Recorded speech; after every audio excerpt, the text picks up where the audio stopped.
Welcome to the real talk show.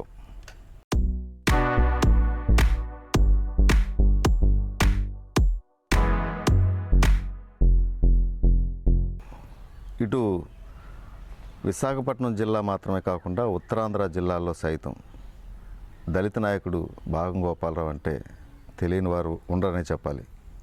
ఎందుకంటే ఆయనకి వచ్చిన ఉద్యోగాన్ని సైతం వదులుకొని దళితుల పక్షాన దళితులకు అండగా నిలవాలనే ఒక ధ్యేయంతో అన్నీ వదులుకొని దళిత హక్కుల కొరకు పోరాడుతూ దళితుల పక్షాన నిలబడి ఎమ్మెల్యే అభ్యర్థిగా ఆయన బరిలోకి దిగారు.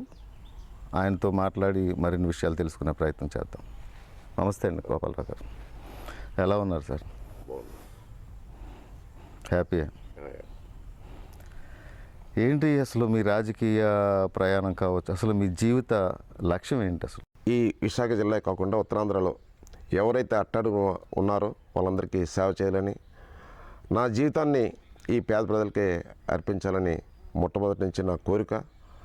ఆ కోరిక మేరకే నేను ఇంతవరకు నాకున్నా లేకపోయినా, నేను కడు పేదవాడిని అయినప్పటికి కూడా ఏదో సేవ చేయాలని గత 30 ఏళ్ళుగా నేను పనిచేస్తున్నాను. నాకు ఊపిరినంత వరకు ఇలాగ సేవ చేసుకుని వెళ్తాను. పేదల హక్కుల కోసము, నిరుపేదల హక్కుల కోసము, అమ్మాయిలు ఎవరైతే అత్యాచారాలకి అన్యాయాలకు గురవుతున్నారో వాళ్ళందరూ సేవ చేయాలని నేను పనిచేస్తున్నాను. కాబట్టి నా జీవితం ఇలాగే కొనసాగించాలని కోరుకుంటున్నాను. ఏంటి ఇన్నాళ్ళు మీరు చాలా పార్టీల్లో పనిచేశారు, యాక్టివ్గా ఉండేవారు. సడన్గా ఈ బీఎస్పీ పార్టీ అభ్యర్థిగా ఎమ్మెల్యేగా గెలవాలి, ఈ కోరిక ఎందుకు పుట్టింది మీకు అసలు? నేను ఎన్ని పార్టీలు మారానని కాదు, ఈ పార్టీలకి ఎందుకు మారాను, ఎందుకు మారవలసి వచ్చింది అన్నదే ఇక్కడ ప్రశ్న. ఎందుకంటే ఏ పార్టీలో ఉంటే ఈ జాతికి న్యాయం జరుగుతుంది, ఏ పార్టీలు ఉంటే మా జాతి ఆర్థికంగా, సామాజికంగా, రాజకీయంగా ముందుకు వస్తుందన్న ఆలోచనతోనే ఇచ్చేసామే తప్ప మన కోసం అయితే ఏమీ కాదు. మన జాతి, మన పేద ప్రజల కోసం, అట్టడు ఉన్నటువంటి ప్రజల కోసం, ఎస్సీ బీసీ మైనార్టీల కోసమే మా తాపత్రయం తప్పించి పార్టీలు ఇక్కడ కొలబద్ది కాదు. ఏ పార్టీలు ఉన్నా మా ఒరిగేది ఏం లేదు. జాతికి ఎంతో న్యాయం జరుగుతుందన్న ఆలోచనతోనే మేము పార్టీలు అయితే మారడం అయితే జరుగుతుంది. ఈరోజు మీకు తెలుసు, మంత్రులుగా చేసిన పార్టీలు మారిపోతున్నారు. మేము చిన్నదే, మా జీవితం చిన్నది. ఏంటంటే మేము ఆర్థికంగా ఈరోజు కూడా ఆర్థికంగా, సామాజికంగా, రాజకీయంగా వెనుకబడి ఉన్నాం. కాబట్టి బాబాసాహెబ్ అంబేద్కర్ ఆశయాలతో మేము ముందుకు వస్తామన్న ఆలోచనతోనే గత 30 ఏళ్ళుగా నా జాతి, ఈ పేద ప్రజల కోసం, ఈ చిన్న అట్టడున్న జాతుల కోసం పనిచేస్తున్నాం. అంటే మీ మాట ఇప్పుడు పేద ప్రజలు అంటున్నారు, వైసీపీ ప్రభుత్వం, జగన్మోహన్ రెడ్డి ప్రభుత్వం పేదలకు సంక్షేమాలు పథకాలు ఎన్నో ప్రవేశపెట్టింది. ఒకటి చేయూత కావచ్చు, పింఛన్లు కావచ్చు, ఆటో నడుపుకున్న వారికి 10,000 రూపాయలు కావచ్చు, ఇలాగా చాలా పథకాలు ప్రవేశపెట్టింది కదా. మీరు ఎందుకు అందులోంచి బయటకు వచ్చారు అసలు? ఈ రాష్ట్రాన్ని ఎవరు కొలగొట్టారు? ఈ రాష్ట్రంలో గనులు ఎవరు కొలగొట్టారు? ఈ రాష్ట్రంలో శాండ్ ఎవరు కొలగొట్టారు? ఈ రాష్ట్రంలో వైన్ ఎవరు చేస్తున్నారు? ఈ రాష్ట్రంలో భూ కబ్జాలు ఎవరు చేశారు? అంతా అలా చేశారు. అంటే వాళ్ళు చేస్తున్నటువంటి ఈ తప్పుడు విధానాల్లో ఈ ప్రజలకు ఏదో ఇవ్వకపోతే ఒక సెన్సేషన్లో ఉంది, ప్రభుత్వం మీద తిరుగుబాటు వస్తుందని ఆలోచనతో చేసిన తప్ప ఈ అమ్మఒడి కానీ ఏది ఏమైనప్పటికీ కూడా పేదలకు ఏదో సంక్షేమం అయితే అందిస్తుంది కదా గవర్నమెంట్. ఏ సంక్షేమం ఎందుకు స్వాగతించలేకపోతున్నారు? ఇప్పుడు అమ్మఒడి ఉంది, అమ్మఒడి ఎందుకు, దేనికి అమ్మఒడి? పిల్లలు మేమేమంటున్నాం అంటే పూర్తిగా విద్య వైద్యం, ప్రజలకు ఏంటి కావాలండి? విద్య వైద్యం. మరి ఏదైతే ప్రభుత్వ స్కూల్కి అదే అమ్మఒడి ప్రభుత్వ స్కూల్కి ఇస్తే ఈ ప్రైవేట్ కాన్వెంట్లు ముందుకెళ్ళవు కదా.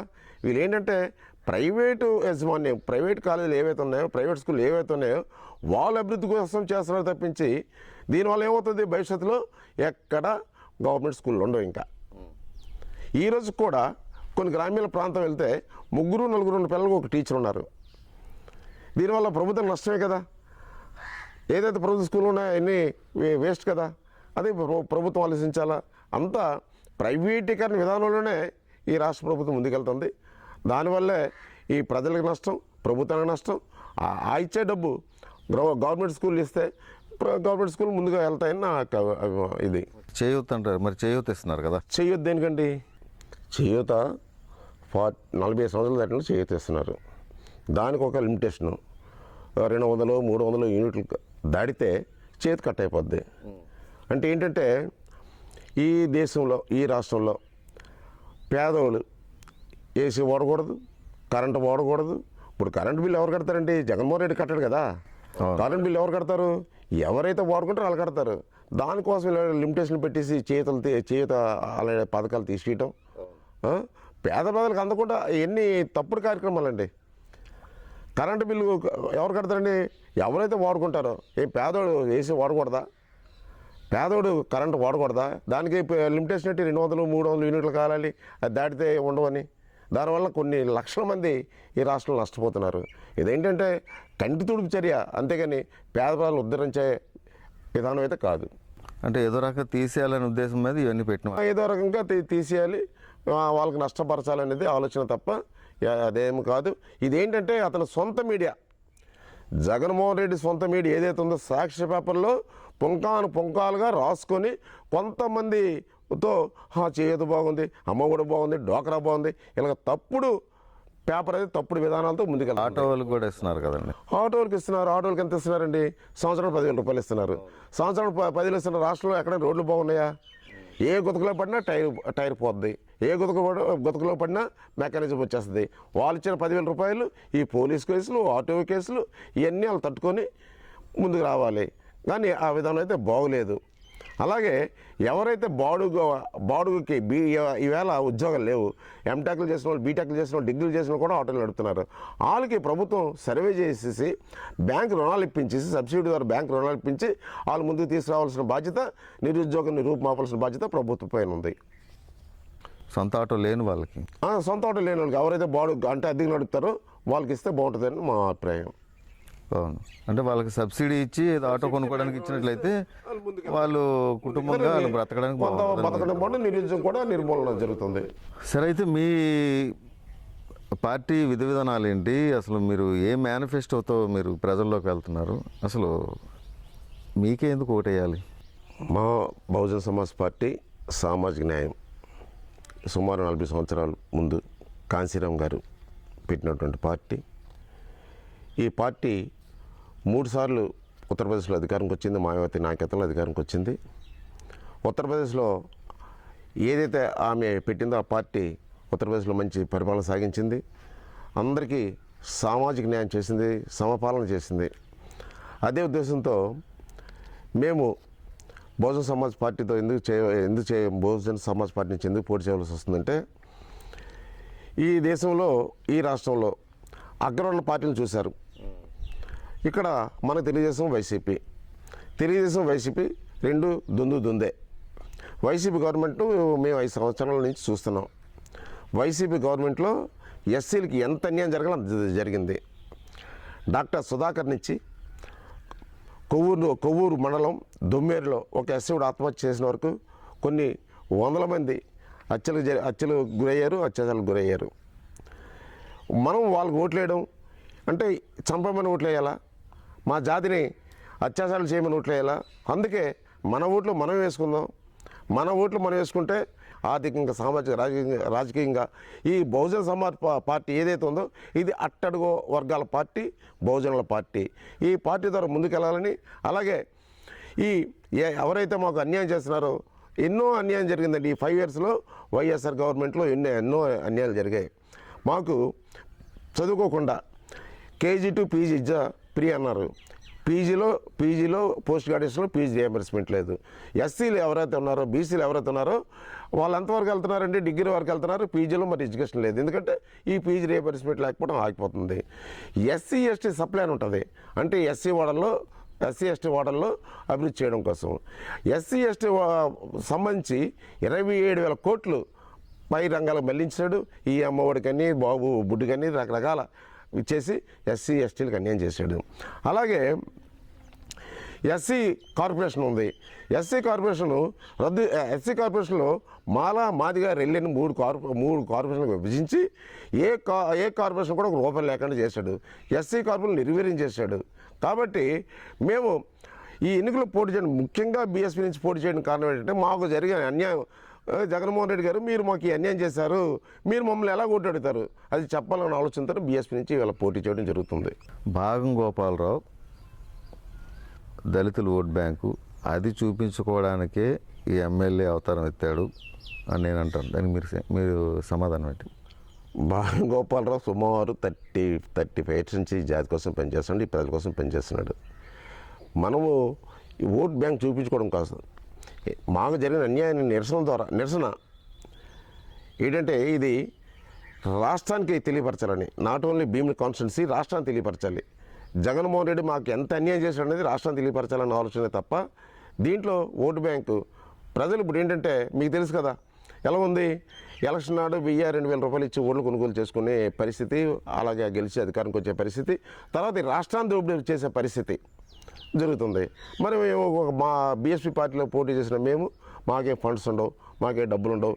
మేము ఏంటంటే ఎంతవరకు మా వాయిస్ని తీసుకెళ్ళి ప్రజలకు తీసుకెళ్ళి మనకు జరుగుతున్న అన్యాయం చెప్పి ఓట్లాడడం తప్ప దీంట్లో మన ఎగ్జిస్టెన్స్ ఏముండదు. ఏంటంటే మనము జరుగుతున్న అన్యాయాన్ని మన నిరసన ద్వారా మన పోటీ చేయడం ద్వారా నిరసన చేయడానికి తప్ప ఇంకొక పరిస్థితి కాదు. అసలు మీకు ఓన్లీ దళితుల ఓట్ బ్యాంక్ ఒకటే ఆశిస్తున్నారా? అంటే వాళ్ళు దళితులు ఒక్కలే మీకు ఓటేస్తే మీరు అధికారంలోకి రావచ్చు అంటారు. అసలు మిగతా ఓట్లు మీకు పని లేదా? నేను సామాజికవాదిని. సుమారు 35 ఇయర్స్ నుంచి నాకు కులం లేదు. కులాలకు అతీతంగా ఎస్సీ, ఎస్టీ, బీసీ, మైనార్టీస్, అలాగే అగ్రవర్ణ పేదలు ఎవరైతే ఇబ్బందులు గురవుతారో ప్రతి వాళ్ళకి కూడా కులాలకు అతీతంగా మతాలకు అతీతంగా సేవ చేస్తున్న వాడిని. నేను నాట్ ఓన్లీ ఎస్సీస్ ఓట్లు వేస్తారని అయితే నేను ఎక్స్పెక్ట్ చేయలేదు. ఎందుకంటే అందరూ నా వల్ల లబ్ధి పొందిన ప్రతి వాళ్ళు, నేను ఎందరికో ఇల్లు ఇచ్చాను, ఎందరికో సేవ చేశాను. ప్రతి ఆడపిల్ల ఎవరైతే అన్యాయానికి గురై నా ఇంటికి వచ్చిన ప్రతి చెల్లమ్మ కన్నీళ్ళు తుడిచాను. దాంట్లో కులం లేదు. దాంట్లో అగ్రవర్ణాలు ఉన్నారు, బీసీలు ఉన్నారు, మైనార్టీలు ఉన్నారు, ఎస్సీలు ఉన్నారు. నాట్ ఓన్లీ ఎస్సీస్ అందరూ కూడా నాకు ఓట్లు వేస్తారని ఆలోచిస్తున్నాను. ఎందుకంటే ఎవరైతే ఎమ్మెల్యేగా ఎన్నికవుతారో భీముల నుంచి ఎప్పటి నుంచో ఎమ్మెల్యే ఎన్నికవుతున్న వాళ్ళు ఎలక్షన్ అప్పుడే ప్రజల్లోకి వస్తారు. ఎలక్షన్ అప్పుడు వస్తారా లేదా డబ్బులు ఖర్చు పెడతారు, ఎన్నికవుతారు, తర్వాత వాళ్ళ స్వార్థం కోసం చూసుకుంటారు తప్పించి మేము 35 ఇయర్స్ నుంచి ఇదే పని మీద మేము అన్ని వర్గాలకు సేవ చేస్తున్నాం. గెలుస్తున్న ఆలోచన అయితే మాకుంది. ఎందుకంటే ప్రజల్లోకి వెళ్ళే ఓటు హక్కు అడిగే కూడా ఏ గ్రామం వెళ్ళినా ఓటు హక్కు అడిగే ధైర్యం దమ్ము నాకే ఉంది. ఎందుకంటే మనం నిజాయితీగా పనిచేస్తాం కాబట్టి ఏ గ్రామం వెళ్ళినా పనిచేస్తాం, ఓటు అడుగుతాం. మేము తప్ప ఈ ఎన్నికలు గెలుస్తాం ఆలోచన చేస్తున్నాం. నామినేషన్ అయితే మీరు వేశారు, మీతో పాటు చాలామంది నామినేషన్లు వేశారు. ఇక నెక్స్ట్ ప్రక్రియ నామినేషన్లు ఉపసంహరణ. ఆ లిస్టులో మీరు ఉన్నారా? నామినేషన్ చాలామంది వేయచ్చు. ఎన్నికలంటే ప్రజాస్వామ్యం ఇచ్చిన రైటు ఎవరైనా చేయొచ్చు. అందులో భాగంగా నేను కూడా బహుజన సమాజ్ పార్టీ నుంచి వచ్చాను. ఇలా స్క్రూటీ ఏదైనా మనమైతే కంటెస్ట్లో ఉంటాం. ఎటువంటి ప్రలోభాలకు లొంగం. ప్రలోభాలు లొంగితే మీరు చూశారు నా ఇంటి పరిస్థితి, మా ఇంటి పరిస్థితి అన్నీ చూశారు. ప్రలోభాలకు లొంగే పరిస్థితి ఉండదు. కంటెస్ట్ చేస్తాము, ఎన్నికలు నిలబడతాం, ముందుకెళ్తాం. మేమేటో చూపిస్తాం. ఎందుకంటే చాలామంది మళ్ళీ యూటర్న్ తీసుకునే పరిస్థితి. బాగం గోపాలరావు కూడా మళ్ళీ యూటర్న్ తీసుకుంటాడేమో అనే అనుమానాలు వ్యక్తం అవుతున్నాయి. ప్రశ్నే లేదు. ఎందుకంటే ఇది నాకు ఒక కసి. నాకు 5 ఇయర్స్ నుంచి జరుగుతున్నటువంటి గతంలో ఎప్పుడో జరిగింది అంతకంటే ఎక్కువ. అంటే గత ప్రభుత్వం మేము చూసాము, ఎప్పుడు కూడా ఎస్సీలు చంపేయడము, ఎస్సీలు అత్యాచారం చేయడము, తర్వాత వ్యవస్థను మేనేజ్ చేసి మాకు అన్నీ చేయడం. మీకు తెలుసు కదా కోడికత్తి సీన్ కేసు. అలాగే కాకినాడలో సుబ్రహ్మణ్యాన్ని చంపేసి డోర్ డెలివరీ చేశారు. ఇలా గతంలో ఎప్పుడు జరగలేదు. ఇవన్నీ నేను ఒక లాయర్ని, లీడర్ని, ఒక పోలీసుని, ఒక ఈ అన్నీ నా దగ్గర ఉన్నాయి. కాబట్టి ఈ రాష్ట్రాన్ని నేను స్టడీ చేశాను. ఈ రాష్ట్రంలో జరుగుతున్న అన్యాయం స్టడీ చేశాను. ఎందుకు మన ఆలోచనని ఈ ఎన్నికల ద్వారా తెలియపరచాలన్న ఒక ఆలోచనతోనే మనం చేసాము. ఎట్టి పరిస్థితుల్లో బ్యాక్ అయ్యే ప్రశ్నే లేదు, ముందుకెళ్ళడం జరుగుతుంది. మరొక అనుమానం అయితే ఉత్పన్నం అవుతుంది. మీరు గతంలో పోలీసు ఉద్యోగం చేశారు. ఈ పోలీసు ఉద్యోగాన్ని వదులుకొని ఈ దళితుల పోరాటం అని చెప్పి అడ్డంగా సంపాదించుకోవడానికి ఆ పోలీసు ఉద్యోగాన్ని వదులుకొని ఈ రూట్లోకి వచ్చారని కొంతమంది అంటారు. దానికి మీ సమాధానం? నేను 19 ఏళ్ళు పోలీస్ చేశాను. పోలీస్ చేసిన పరిస్థితుల్లో పోలీస్ స్టేషన్లో ఎక్కువ మంది దగా పడ్డన్న దళితులు, బీసీలు, ఎస్టీలు, మైనార్టీలు వీళ్ళ న్యాయం కోసం వస్తారు. మరి అదే ఉద్యోగంలో ఉండి మీరు వీళ్ళ వైపు నిలబడచ్చు కదా, ఎందుకు మరి రాజీనామా చేయాల్సిన పరిస్థితి? పోలీసు ఉద్యోగంలో అంత స్వేచ్ఛ ఉండదు. మనం అధికారులు చెప్పినట్టు వినాలి, తప్పైనా ఒప్పైనా అధికారులు చెప్పినట్టు వినాలి. అక్కడ ఎవరికి సహాయం చేసే అవకాశం ఉండదు. మేము చాలా ప్రయత్నాలు చేశాను, డిపార్ట్మెంట్ నుండి కూడా మనం సర్వీస్ చేయొచ్చామని, కానీ చేయలేకపోయి విసుగెత్తిపోయి అధికారుల యొక్క ఇది తట్టుకోలేక రాజీనామా చేయవలసి వచ్చింది. రాజీనామా చేసిన తర్వాత నేను స్వతంత్రాలతో స్వేచ్ఛను పీల్చుకున్నాను, జాతికి ముందుకు నడిపించాను. ఎంతోమందికి నేనున్నాను భరోసా ఇచ్చాను, ధైర్యాన్ని ఇచ్చాను, శైర్యాన్ని ఇచ్చాను. ఈరోజు సంపాదించుకోవాలంటే బాగంగోపాల్ ఎప్పుడో సంపాదించుకునేవాడు. బాగంగోపాల్కి ఇవాళ తిండి లేదు, బాగంగోపాల్కి ఇవాళ ఇల్లు లేదు. కాబట్టి సంపాదన ప్రశ్న లేదు. రాజకీయాల్లో ఎవరో ఎమ్మెల్యేలు, ఎంపీలు అవనలు ఈ దేశాన్ని, రాష్ట్రాన్ని దోచుకుంటారు, కానీ ఆ మాలాడు సామాన్యులు అటువంటి ఆలోచనే రారు. సంపాదించుకోవాలంటే ఉంటే నా ఉద్యోగం చేసుకుంటే నేను చాలు, నా జీవితం హ్యాపీగా జరిగేది. ఉద్యోగం వదులుకొని వచ్చాను కాబట్టి అలాంటి ఆలోచన రాదు. సంపాదన అంటే ప్రశ్నే లేదు. నేను నిరుపేదగా పోలీసు ఉద్యోగంలోకి వెళ్ళాను, నిరుపేదగా రిజైన్ చేసి వచ్చాను, నిరుపేదగా ఉన్నాను, నిరుపేదగా చనిపోతాను తప్పించి ఎప్పుడు తప్పుడు పనులు అయితే నేను చేయను. ఎక్కడైతే గొడవలు జరుగుతాయో, ఎక్కడైతే సెటిల్మెంట్ చేయాల్సిన పరిస్థితి ఉందో అక్కడ బాగంగోపాలరావు ఉంటాడు. ఈవెన్ ఇంటికి కూడా చాలామంది వస్తారు, సెటిల్మెంట్ చేస్తాడు బాగంగోపాలరావు. దీంట్లో మీరు ఎంత సంపాదించారు? బాగంగోపాల్ ప్రజల అభిమానాన్ని సంపాదించాడు. బాగంగోపాల్ డబ్బు రూపంలో కానీ, భూమి రూపంలో కానీ, ఇళ్ళ రూపంలో లేదు. బాగంగోపాల్ జీరో. బాగంగోపాల్ ప్రజల అభిమానాన్ని సంపాదించాడు. నా ఇంటికి వచ్చిన ఏ చెల్లమ్మ కన్నీళ్ళు తుడిచి పంపించాను. నేను ఎక్కడ పంచాయతీలు చేసిన డబ్బులు కూడా తీసుకుని నేను ఆ బోత్ పార్టీస్ని కూర్చోబెట్టి వాళ్ళకి ఏదో రాజ్య మార్గంలో అక్కడ ఆపాలని, వాళ్ళ అన్యాయానికి గురి కాకూడదని ఆపానే తప్ప నేనైతే సంపాదించింది ఏం లేదు. ఈరోజు నేను ఐఎమ్ జీరో. నేను ఒక సామాన్య కూలీ ఎలాగైతే బ్రతుకుతాడో రోజువారీ అదే జీవితం నాది తప్ప సంపాదన అనే ప్రశ్న ఉండదు. ప్రజల అభిమానం సంపాదించాను. నేను ఉత్తరాంధ్రలో ఏ గడపకి వెళ్ళినా కూడా నాకు ఆ గౌరవం ఉంది. ఆ గౌరవంతోనే, ఆ సాటిస్ఫాక్షన్తో నేను బ్రతుకుతున్నాను. సంపాదించుకోవాలంటే నాకు పోలీస్ ఉద్యోగం చాలండి. ఎందుకంటే నేను ఒక బీఏబీలు చేశాను, ఆ డిపార్ట్మెంటే ప్రమోషన్లు వచ్చేవి, జీతం కూడా బాగా వచ్చేది. మీకు తెలుసు కదా పోలీస్ ఉద్యోగం ఎలా ఉంటుందో. దాంట్లో బోల్డ్ అవకాశాలు ఉంటే సంపాదించుకోవాలంటే నేను బోల్డ్ అవకాశాలు ఉన్నాయి. పోలీసు ఉద్యోగం 19 సంవత్సరాలు చేసేటప్పుడు ప్రజలు మీలాంటి పోలీసులు మీరు చూడలేదని చెప్పుకునే పరిస్థితి. నేను ఉద్యోగం రిజైన్ చేసేటప్పుడు ఒక పోలీస్ ఆఫీసర్ అయితే మీలాంటి మంచి వాళ్ళు చదువుకున్న పోలీసు ఉద్యోగం మానేస్తే ఎలా, మీరుంటే కొంతమంది సేవ చేయగలరని చెప్పిన పరిస్థితి. అక్కడే పోలీసు ఉద్యోగం మేము బోర్డు సంపాదించుకోవచ్చు. కానీ ఎందుకు ఏదో సర్వీస్ చేయాలని, ప్రజలకు ఏదో న్యాయం చేయాలనే ఉద్యోగం రిజైన్ చేసి వచ్చాను తప్పించి సంపాదించుకున్న ప్రశ్నే లేదు. ఈ రోజుకి మీరు చూడండి, నా ఇల్లు చూసారు మీరు, ఎంత పేదరికం కనిపిస్తుంది. ఈ రోజు కూడా ఏ రోజుకి బియ్యం ఆ రోజు తెచ్చుకుంటాం, ఏ రోజు కాయగూరలో ఏది మనం తినేది ఏ రోజుకి ఆ రోజు తెచ్చుకుంటాం తప్పించి మా ఇంట్లో పూట పెంచాం. నిలవ సరుకులు ఉండవు, తినడానికి తిండి ఉండదు. చూశారు మీరు, మా ఇల్లు కూడా చూశారు, రేకుల షెడ్. నేను కొన్ని 100 మందికి ఇల్లు ఇచ్చాను, వాళ్ళందరివి స్లాబ్డ్ హౌసెస్. కానీ నేను ఎప్పుడు కోరుకోలేదు, నేను ఇచ్చాను కాబట్టి నేను బాగుంటాను కోరుకోలేదు. మనం నమ్ముకున్న ప్రజలు బాగుంటుందనే ఆలోచనతోనే ఉన్నాను తప్పించి నేనైతే మంచి ఇల్లు లేదు. మరి నా పరిస్థితి మరి చెప్పవలసిన లేదు. భారతదేశంలో నేనే పేదోడేమో అన్న ఫీలింగ్ నాకు ఉంది. ఈ రోజు కూడా, భవిష్యత్తు కూడా అలాగే ఉంటుంది. ఎందుకంటే తప్పుడు పనులు చేయము, మంచిగా వెళ్తాము కాబట్టి, తప్పుడు పనులు చేయము కాబట్టి మేము అదే కోరుకుంటాం. నేనే కాదు, నా కుటుంబం కూడా అలాగే ఉంటుంది. తప్పుడు దీనికి ఎందుకంటే మేము బాబాసాహెబ్ అంబేద్కర్ని త్రికర శుద్ధిగా దైవ సమానంగా ప్రేమించే వ్యక్తులం, ఆయన మార్గంలో నడిచేవాళ్ళం. కాబట్టి తప్పుడు పనికి అవకాశం ఉండదు, స్వార్థానికి అవకాశం ఉండదు, సంపాదనకు అవకాశం ఉండదు. ఇలాగే ముందుకెళ్తామని నేను కోరుకుంటున్నాను. వెళ్ళాలని అధికార పార్టీలో సంపాదించుకోవచ్చు. మరి మీకు తెలుసు కదా, ఈ 5 సంవత్సరాల్లో భీమిలి నియోజకవర్గంలో ఎప్పుడూ లేదు, చాలా వరకు భూ కబ్జాలు జరిగాయి. నేను కూడా ఎక్కడైనా భూమి ఆక్రమించవచ్చు, తప్పుడు పని చేసి సంపాదించుకోవచ్చు. ఆ విధానాలు నచ్చగా మాకు జరుగుతున్న అన్యాయం కోసమే మేము పైకి రావడం జరిగింది. ఈరోజు బహుజన సమాజ్ పార్టీ తరఫు నుంచి పోటీ చేయడం జరిగింది. ఇప్పుడు వైసీపీ, టీడీపీ 2 పార్టీలు, ప్రధాన పార్టీలు, తర్వాత కాంగ్రెస్, ఈ 3 పార్టీలు పోటాపోటీగా పరిగెడుతున్నాయి. వీటిని ఎదుర్కొని మీరు మీ బీఎస్పీ పార్టీ ఎలా ముందుకు వెళ్ళగలుగుతుంది? మరి మనకున్నటువంటి సంబంధాలు గత 30 ఏళ్ళు చేసినటువంటి సర్వీస్ సేవని పెట్టుకొని ఓ 4-5 వెళ్ళి ప్రతి గడప గడపకి వెళ్ళి మనం చేసిన సేవని చెబుతూ మరి ఓటు అడుగుతున్నాం. మరి వైసీపీ తర్వాత టీడీపీ తర్వాత కాంగ్రెస్ పార్టీలు ఉన్నాయంటే వాళ్ళు ఆర్థికంగా స్థితిమంతులు, మనం అయితే పేదలం.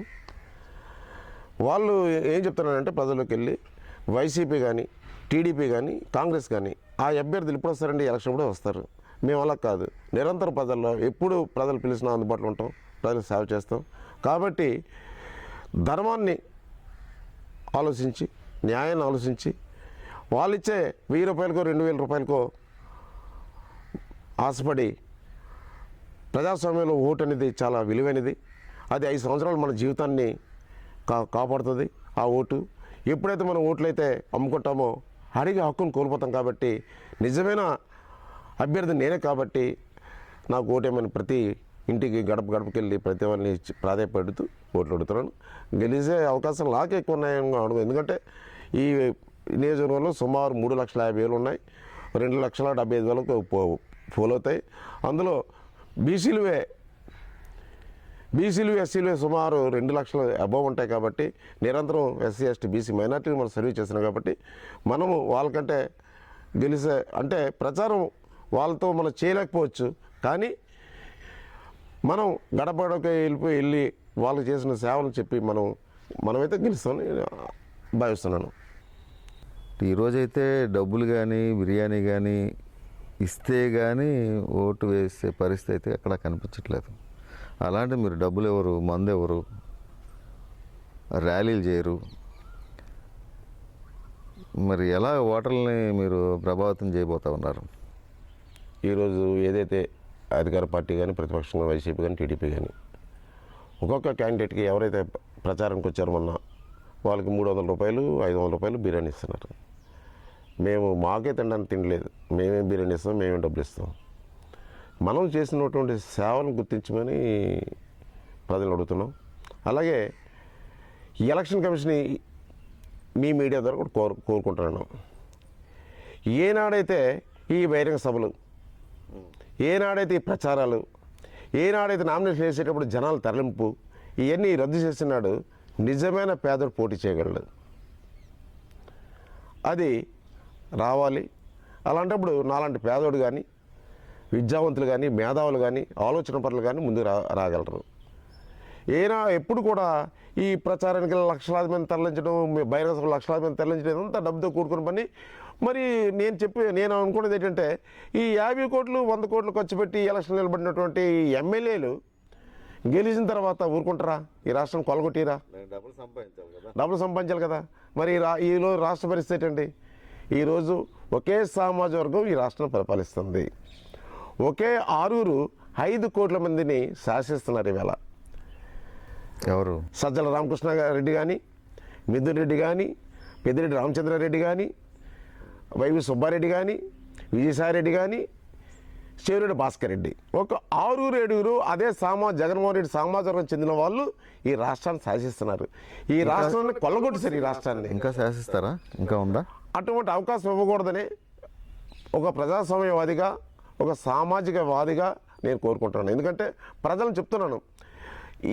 మీరు అడిగిన ప్రశ్నకి దీని సమాధానం ఏంటంటే ఏదైతే పెడుతున్నాడో ఈ అమ్మఒడి కానీ ఇదేదో ఇవన్నీ అందులో భాగమే. వాళ్ళు కుట్టేసినటువంటి లక్షల కోట్ల ఆస్తిని ప్రజల నుంచి ఎటువంటి తిరుగుబాటు రాకుండా ఏదో చిన్న తాయిలాలు ఇచ్చి మీకు అమ్మఒడి ఇచ్చాను, నీకు అది ఇచ్చాను, ఇది ఇచ్చాను అని చెప్పుకుంటూ, అమ్మఒడైనా నాన్నఒడైనా సరే ఎవరి జోబులోంచి తీసిచ్చింది కదా, ప్రజల డబ్బే కదా. ఈనాడు మరి చెప్తున్నారు 11 లక్షల కోట్ల అప్పని. ఎవరు అబ్బా సొమ్మది? ప్రజలదే కదా, ప్రజల మీద కదా భారం వేస్తారు, ప్రజల మీద కదా. ఈ కరెంట్ల బిల్లు ద్వారా, ఆస్తి పన్ను ద్వారా, ఆఖరికి భారతదేశంలో ఎక్కడ లేదేమో చెత్త పన్ను ద్వారా డబ్బులు సేకరించి ఇలాగా తప్పుడు